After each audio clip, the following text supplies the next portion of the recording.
So what is the best RV for stationary RV living, meaning in an RV park full time? So there's no one size fits all type of RV for those who want to live stationary in an RV park, but there are a few types and sizes of RVs that are best for stationary RV living. And I speak from experience because I've had 6 RVs and lived in the same RV park stationary for almost 5 years now, which all started in my motorhome after a pandemic hit.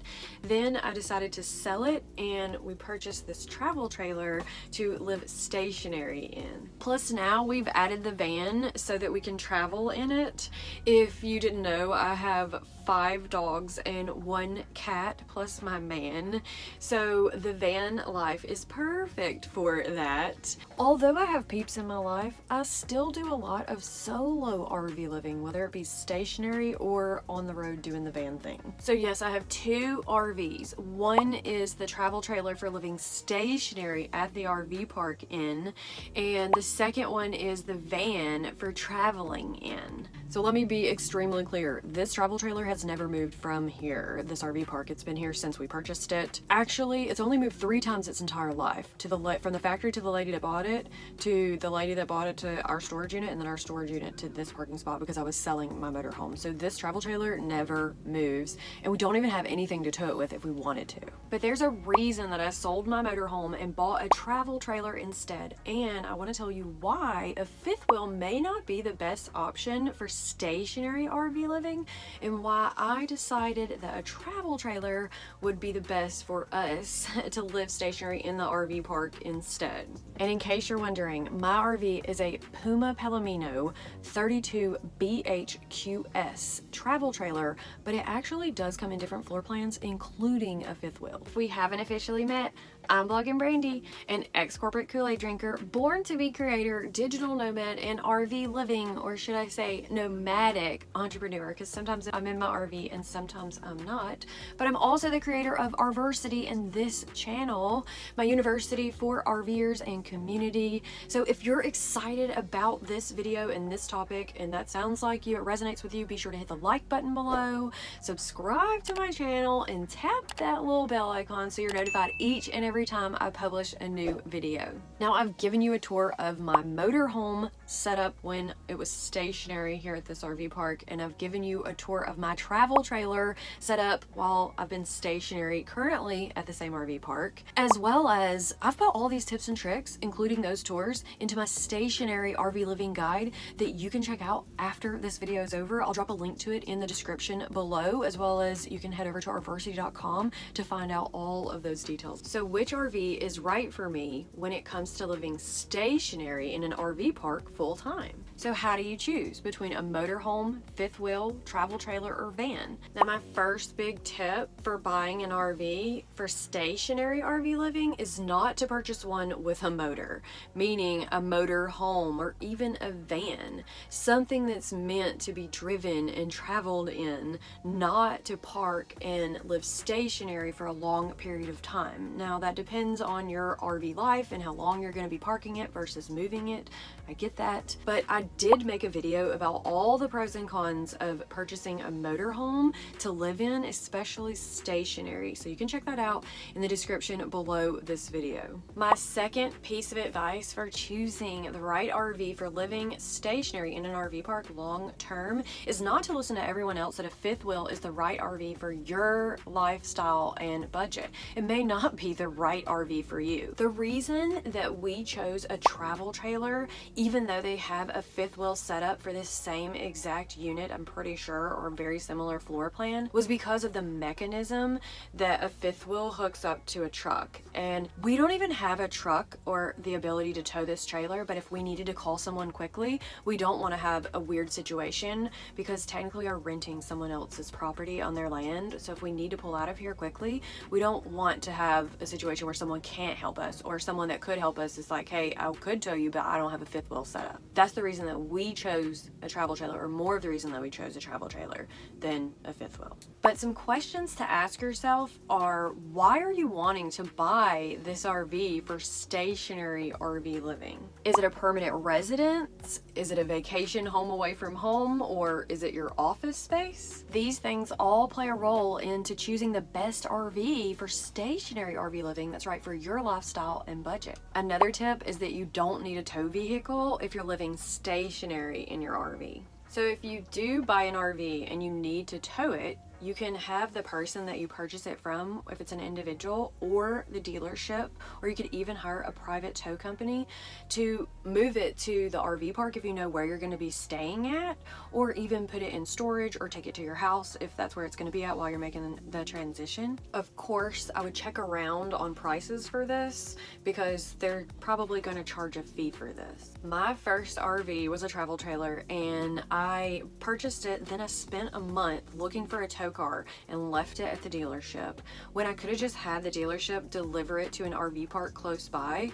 Although I did a little in-person research and I was trying to park it around Atlanta, and some of the RV parks weren't really the safest, so you want to do your research and stay safe. Or they were seasonal RV parks, so I couldn't park it there long-term or all the time. But keep in mind, just because you park your RV stationary for a period of time doesn't mean that you have to leave it there. That's the beauty of RV life. You can always move it. But when I traded out the motorhome for the travel trailer, we decided to choose the travel trailer instead of a fifth wheel, specifically because of the mechanism used to tow it. We wanted to be able to borrow a truck, ask a friend, call a tow service to quickly help us out and move the unit if we needed it, because obviously we're renting on someone else's land, whether it be at the storage unit or the RV park.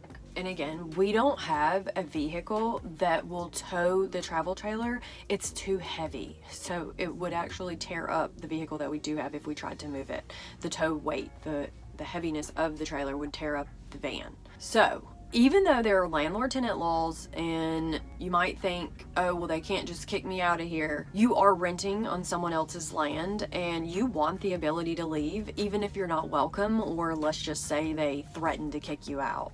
Now, of course, this is just my theory, but I did look for 2-bedroom RVs when I was searching for this one, and the travel trailer was the best option and floor plan for us and our lifestyle. But they do make this exact travel trailer, I believe, in a fifth wheel design or very similar setup. So it's not right for my RV life, but it might be right for yours. Now, another tip for choosing the right RV for stationary RV living for your lifestyle and budget is to think for now, not forever. Now, when you're choosing the right RV for your stationary RV life, keep in mind your RV lifestyle and budget. And your RV lifestyle, whether it be stationary or not, is going to be different than mine, including my budget. And that's going to change over time. Your RV is for now, not forever, but it is an investment that you can use to trade in or upgrade over time, as long as you make smart decisions when you're buying one. Now, I've shared in a prior video my stationary RV living expenses and what it costs me to live in an RV park full time, but there are things to consider like your RV lot rent, water, sewer, trash, Wi-Fi, phone, and any other fees, maybe propane or gas, diesel if you need those things. It depends on the type of RV that you own and what's included in your lot rent. So at an RV park, these things might be included, but some of these things might not be included. So you might have to pay your utilities like electricity and water separate from the actual rent that you're paying just for the spot. But you also need to consider the cost of the RV that you're purchasing and some of the expenses that come along with that as well.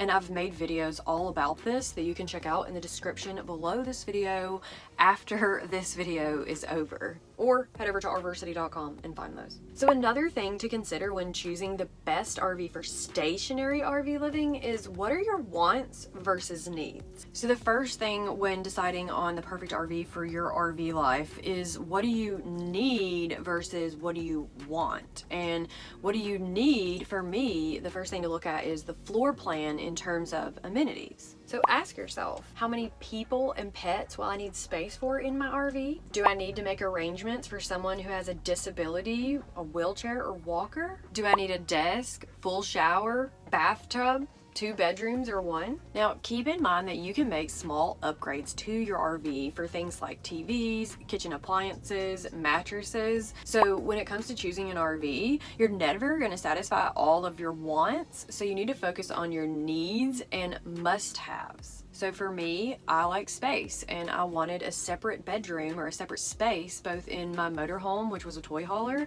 and in this travel trailer, which has 2 bedrooms. So if you try to satisfy all of your wants and have these extreme needs when you're purchasing an RV, it's going to get really expensive versus you could try to do these things for yourself after the fact. Now, keep in mind that RV manufacturer warranties, RV loans, financing options, and even RV insurance policies may exclude or not even cover you for things that are done if you opt for stationary RV living in an RV park, or if you tell them that you're stationary RV living in an RV park. Now, I've made detailed videos about all of the RV types and sizes, as well as my RV buying tips, tricks, and advice, from RV insurance to financing questions and everything in between, that you can check out below this video in the description. I'll drop a link after this video is over. So now you've decided on the best type of RV for living stationary, or you have one in mind, but where do you actually go to look and find and buy one? So the best place to start when you're looking for an RV to purchase is obviously RV dealerships and manufacturers. But keep in mind, as soon as you hit that lot or you hit them up online, the first thing that they're going to do is try to sell you one or run your credit. Now, my favorite place to purchase RVs is Facebook Marketplace, or even Facebook groups. So these are more general or specialty groups. Some of them will say van life for sale or RV vans for sale. For the van that we purchase, it's a pleasure weight van. It's a very specific van, and they have almost like a little cult following. So you can find groups of people that are saying, hey, this is what I have, or this is what I'm doing to my van, and other people that are saying, hey, I'm trying to sell my van. But also, Facebook Marketplace is really good because I can find things locally close by. This travel trailer was about an hour, 2 hours away. I looked at 2 of them before we decided on purchasing the second one, but it was nice because they were close enough that we could drive and look at them as someone's property, and then we had it towed to here, or towed to storage and then towed to here. Now, another great place to sell your RV are the specialty websites specific for selling them. So RVT.com or RVtrader.com is actually where I sold my motorhome. And then you might actually find some RVs sitting around locally. Think of storage units or RV parks close by, places that you would be driving by for people to actually see these units. Now, another big tip and mistake that most RVers make, especially if you want to live stationary, is never buy a new RV. A new RV is for newbies, and it means that you're going to have a year of problems. That's why they give you those RV warranties, so that you can work out all of the kinks. So always buy used, never buy new, and don't be afraid to buy from a private seller. Whether you're buying from a dealership or a private seller, you need to be doing your research on the RV, because they're not doing it for you, I promise. Now, a little piece of advice that you need to know if you decide to purchase your RV from a dealership or manufacturer is that they have rules and regulations that they can't sell within a certain distance or region, say from another dealership or manufacturer per se. There's these contracts and things in place that you may have no idea about. So they only have what's on their lot, what might have got traded in. I was looking at a dealership for a motorhome versus a van, and I learned that, or I looked across the lot and noticed that maybe they only had travel trailers, or at another place they only had motorhomes. They didn't even have vans versus motorhomes versus travel trailers. So those are things that you really want to consider. You need to be willing to travel to purchase your RV. It doesn't have to be locally. In fact, if you're trying to purchase locally, you might be limited in your options, especially if you're going to be living stationary. So my first 3 RVs I actually purchased new and locally because I really didn't know all these rules and regulations were in place. I kind of learned the hard way from my travel trailer to van number 1 and van number 2. In the last 3 RVs, we actually purchased them used and traveled to get them. The motorhome came from Florida. It was about an 8-hour trip each way. The travel trailer came from Alabama. It was about 2 hours away. And the van was a 2,000-mile trip that required a plane ticket and 2 dogs and 1 cat to fly to Washington State and Portland, Oregon. And then we drove it back.